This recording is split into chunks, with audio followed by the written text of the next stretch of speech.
বাঙালির যে কোনো অনুষ্ঠানই আজ শুধুই বিরিয়ানিময়, কিন্তু এমনটা আগে ছিল না। ওই ধরুন 15 থেকে 20 বছর আগে বাঙালির যে কোনো ছোট বড় অনুষ্ঠানে এই পদটি একটি অপরিহার্য অঙ্গ ছিল। হ্যাঁ, ঠিকই ধরেছেন, মাছের মাথা দিয়ে মুগের ডাল। তাই আপনাদের জন্য আজ আমি নিয়ে এসেছি এই রেসিপিটা। আমি দিব্যেন্দু, আর আপনারা দেখছেন Bengali its and treats channel. তো চলুন শুরু করা যাক। মুগের ডাল রান্না করার সময় সেটিকে ধোয়ার আগে একবার একটু ভেজে নেবেন, তাহলে তার ফ্লেভারটা খুব সুন্দর আসে। এই সময় গ্যাসের আগুনটাকে একটু মাঝারিতেই রাখবেন, খেয়াল রাখতে হবে যেন ডালটা কোনোভাবেই পুড়ে না যায়। ভালো করে ভাজা হয়ে গেলে ডালের রংটা একটু ফ্যাকাশে হয়ে যাবে, একটু পিঙ্কিশ হবে। ভালো করে ভাজা হয়ে গেলে 2-3 বার জল বদলে বদলে ডালটাকে ভালো করে ধুয়ে ফেলতে হবে। অনেকের বাড়িতে এই মুগ ডাল ভাজার সময় ঘি দিয়ে ভাজা হয়। আপনার বাড়িতে কি হয় সেটা নিচে কমেন্ট করে জানাতে ভুলবেন না কিন্তু। এই মুগ ডালের সাথে বেগুনি নাকি ঝুরি আলু ভাজা, কোনটা তোমাদের বেশি পছন্দ নিচে কমেন্ট করে জানিও, তাহলে পরের রেসিপি হিসেবে সেটাই বানাবো। এবার একটা বেসিক বাটা মশলা বানিয়ে নেবো, যার মধ্যে থাকবে লঙ্কা, আদা, রসুন, টমেটো এবং গোটা জিরে। গোটা জিরে আমরা এখানে মোটামুটি 1.5 চামচের কাছাকাছি ইউজ করব। একটা টমেটো এরমভাবে ফালি করে এর মধ্যে দিয়ে দেবো। আপনি চাইলে পেস্টের মধ্যে একটু পেঁয়াজও দিতে পারেন, কিন্তু আমার পেঁয়াজের টেস্ট এর সাথে ভালো লাগে না, সেই জন্য আমি এখানে পেঁয়াজ অ্যাড করি। এবার এর সাথে অল্প একটু জল অ্যাড করে একটা মসৃণ পেস্ট তৈরি করে নেব। আপনারা এক্ষেত্রে যদি শিলনোড়াও ব্যবহার করতে পারেন। মাছের মাথা দিয়ে ডাল করার জন্য আমি বেসিক্যালি কাতলা মাছ প্রেফার করি। আপনারা চাইলে রুই মাছ দিয়েও এটি করতে পারেন। আমি এখানে বাজার থেকে একটা বড় সাইজের মাথা নিয়ে এসেছিলাম। সেটার মধ্যে এবার ভালো করে পরিষ্কার করে নিয়ে নুন এবং হলুদ অ্যাড করে দেবো এবং সেটাকে মাখিয়ে মোটামুটি 5-7 মিনিটের জন্য সাইড করে রেখে দেবো। এখানে মোটামুটি আমি 1 চামচের কাছাকাছি নুন এবং 1/2 চামচের কাছাকাছি হলুদ ব্যবহার করেছি এই পুরো প্রসেসটার জন্য। এবার আগে থেকে যে ধুয়ে রাখা মুগ ডালটা রয়েছে সেটাকে প্রেসার কুকারের মধ্যে একটা সিটি মেরে নেবো। এটাকে মোটামুটি 5-7 মিনিটের জন্য ওয়েটিংয়ে রাখবো এবং এক্ষেত্রে দাঁড়িয়ে আমি সেদ্ধ করার সময় নুন এবং অল্প একটু হলুদ তার মধ্যে অ্যাড করব। সাথে দিয়ে দেবো 1 থেকে 1.5 চামচের কাছাকাছি সর্ষের তেল। এরপর এতে পরিমাণ মতো জল অ্যাড করে ওটাকে সিটি মারতে বসিয়ে দেবো। আপনারা চাইলে এখানে কড়াতেও ডালটা সেদ্ধ করে নিতে পারেন। আমি এবার আগে থেকে যে মাছের মাথাটা ম্যারিনেট করে রেখেছিলাম সেটাকে কড়াইয়ে তেল দিয়ে ভেজে নেব। এক্ষেত্রে দাঁড়িয়ে আমি তেলটা একটু বেশি পরিমাণে ইউজ করছি। 1 নম্বর হচ্ছে মাথা ভাজার জন্য একটু বেশি তেল লাগে এবং এই তেলটাতেই আমি পরবর্তী সময় ডালটাও রান্না করে নেব, সেই জন্য তেলটা বেশি রেখে আঁতকে উঠবেন না। এরপর এপিট পিট করে মাছের মাথাটাকে খুব ভালো করে ভেজে নেব। মাছের মাথা ভাজতে বেশ খানিকটা টাইম লাগে, সেই জন্য একটু টাইম নিয়ে ধৈর্য ধরে মাথাটাকে ভাজবেন।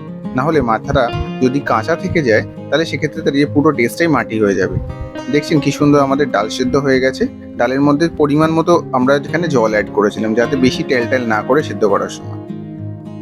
এরপর মাথাটা ভালো করে ভাজা হয়ে গেলে সেই মাথাটাকে এরকমভাবে ভেঙে দেবো, কেননা সবার পাতেই তো মাথার ভাগ দরকার নাকি, না হলে আপামর বাঙালির ঘিলু বাড়বে কি করে।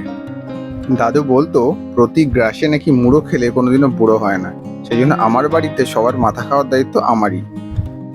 যাই হোক, জোকস অ্যাপার্ট, মাথা আমাদের ভাজা হয়ে গেছে, মানে মাছের ভাজা হয়ে গেছে। এবার আমাদের গোটা গরম মশলাগুলোকে একে একে তেলের মধ্যে ছেড়ে দেওয়ার পালা।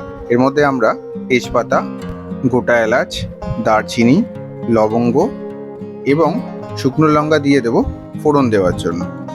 এইগুলোকে ভালো করে একটু ভেজে নেওয়ার পর আমরা যে একটা বাটা মশলা তৈরি করে রেখেছিলাম না আগে, সেটাকে এর মধ্যে অ্যাড করে দেব। এরপর ভালো করে কষিয়ে নিয়ে মশলাটা থেকে যখন সুন্দর একটা তেল ছাড়তে শুরু করবে তখন তার মধ্যে আমরা 1/2 চামচ মতো ভাজা জিরের গুঁড়ো অ্যাড করে দেবো। জিরের টেস্টটাই বেসিক্যালি এই রান্নাটাকে একটু ডমিনেট করে, তাই জন্য আমি এখানে একটু বেশি পরিমাণে জিরে অ্যাড করেছি। এরপর মশলা দেওয়ার জলটা তার মধ্যে অ্যাড করে দেবো। মশলা কষানোর সময় খেয়াল রাখতে হবে সেটা যেন কোনোভাবেই তলায় ধরে না যায়, কেননা এর মধ্যে আদা জিরে সমস্ত কিছুই রয়েছে। এরপর মাছের মাথাটাকে তার মধ্যে আমরা অ্যাড করে দেবো। একটু নাড়িয়ে চাড়িয়ে নিয়ে ভালো করে এটার মধ্যে মশলাটাকে মাখিয়ে নেব। তার পর আগে থেকে যে ডালটা সেদ্ধ করে রেখেছিলাম সেটা এর মধ্যে অ্যাড করে দেবো। এবার পুরো জিনিসটাকে ভালো করে হালকা হাতে নাড়িয়ে চাড়িয়ে নিতে হবে। এই সময় দাঁড়িয়ে খেয়াল রাখতে হবে মাছের মাথাটা যেন বেশি পরিমাণে ঘেটে না যায়, তাহলে আর কারোর ভাগ্যে মাছের মাথা জুটবে না। এরপর এর মধ্যে পরিমাণ মতো জল অ্যাড করব। খুব বেশি টেলটালে ডাল এক্ষেত্রে দাঁড়িয়ে আমাদের ভালো লাগে না, সেই জন্য জল অ্যাড করার সময় সেটা খেয়াল রাখতে হবে। একটু মাখো মাখো হলে মাছের মাথা দিয়ে ডাল খুব ভালো লাগে। এরপর এর মধ্যে আমরা 1 চামচ চিনি, পরিমাণ মতো নুন, 1/2 চামচ মতো গরম মশলা এবং 1 চামচ মতো ঘি আমরা এখানে অ্যাড করব। এটা মোটামুটি রান্নার লাস্ট স্টেজের দিকে অ্যাড করলেই ভালো। চিনি যারা পছন্দ করেন না তাদের জন্য বলছি আপনারা এখানে চিনিটা প্রয়োগ করবেন, না হলে পুরো টেস্টটা ব্যালেন্সড হবে না। এবং এবং রান্নাটা নামানোর ঠিক আগে গ্যাসটা একদম কমিয়ে দিয়ে দুটো কাঁচা লঙ্কা এরকমভাবে ফালি করে তার মধ্যে অ্যাড করে দেবো। আমরা এখানে গরম মশলা যখন লাস্টে গুঁড়ো ইউজ করেছি সেই সময় দাঁড়িয়েও একটু খেয়াল রাখতে হবে যেন গরম মশলাটা বেশি না হয়ে যায়, কেননা রান্নার শুরুতে আমরা কিছুটা গরম মশলা অ্যাড করেছিলাম। এই ভিডিওটা যদি আপনাদের ভালো লেগে থাকে তাহলে এটিকে একটি লাইক প্রোভাইড করবেন, আর চ্যানেলটাকে সাবস্ক্রাইব করতে অবশ্যই ভুলবেন না। আর আপনাদের বন্ধুবান্ধবের মধ্যে এই রেসিপিটা শেয়ার করতে পারেন। আর রেসিপিটা কেমন লাগলো বাড়িতে বানিয়ে একবার আমাকে নিচে কমেন্ট করে জানাতে পারেন। আর ফেসবুক থেকে এই ভিডিওটা দেখলে নিচে রান্না করে তার ফটো তুলে আমাকে ট্যাগ করতে পারেন।